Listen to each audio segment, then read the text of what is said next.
Welcome, students, to Crafts with Dr. H.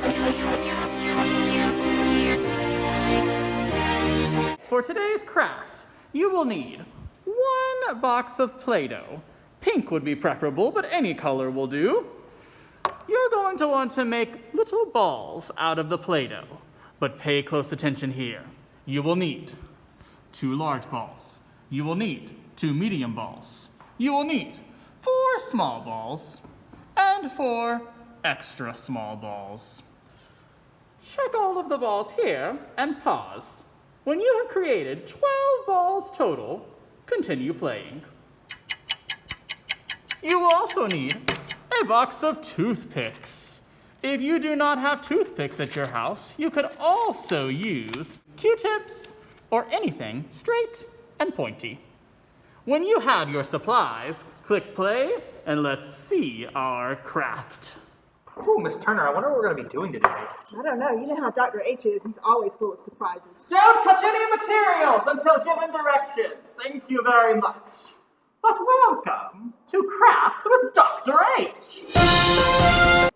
We will be creating our very own model of the skeletal system and the muscular system. Now, step 1. Please hold up one of the large balls.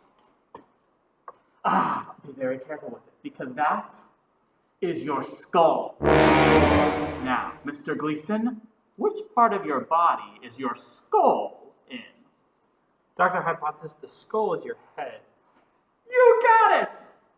Now, we are going to connect a very important bone to the skull, and it's going to be your spine. Miss Turner, do you know where your spine is? It's down your back. Down your back, okay. Now, friends, listen to this. If this is your skull, and this is your spine that goes down your back, Mr. Gleason, will you put that where you think it goes? Perfect! Now, you listening at home, you can have your very own skull and your very own spine. But, our body is nowhere near complete. Let's see step 2. All right, we've got our skull, we've got our spine. What other parts of our body are we missing? We need our arms and legs. That's right! You've got 2 arms and 2 legs, so let's get to work on those. And those arms and legs, you have both muscle and you have bones. We are going to need 4 of the small balls for the muscles. Now these muscles represent the muscles inside of your arms and legs. We're going to put a bone on each side of the Play-Doh balls. Each one will have a toothpick coming out one side and the other side. Can you put the bones in your muscles?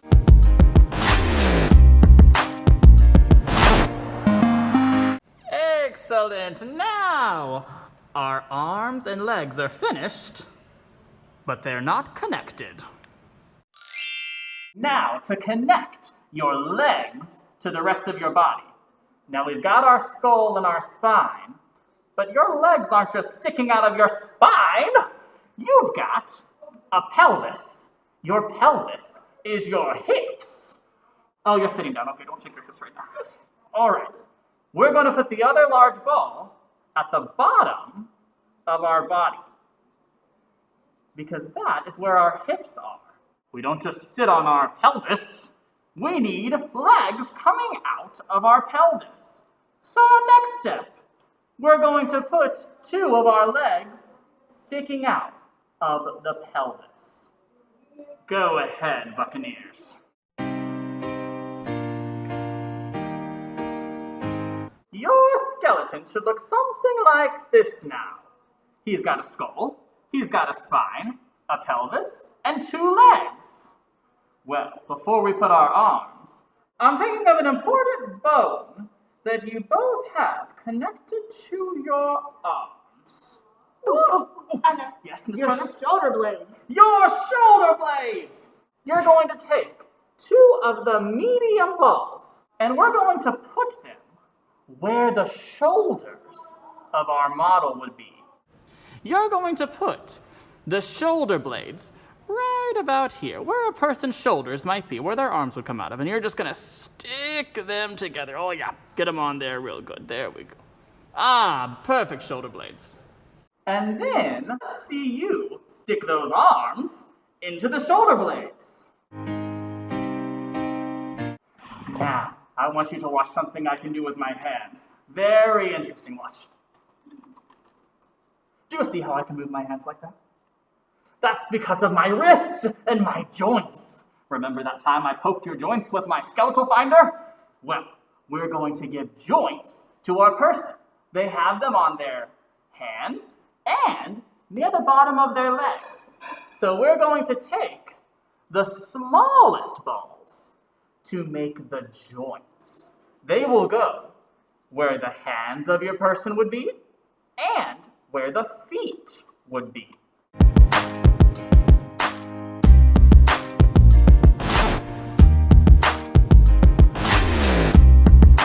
Now, for our next step, you are going to need a tool that you'll have to be very careful with.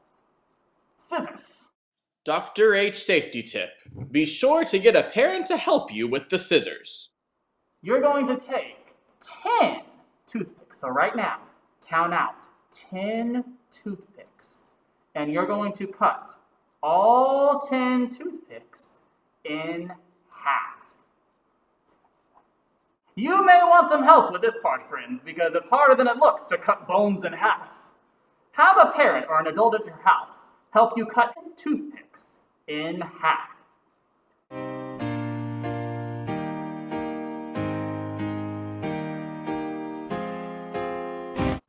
All right, after you've cut them in half, you should have a collection of 20 halves of bones.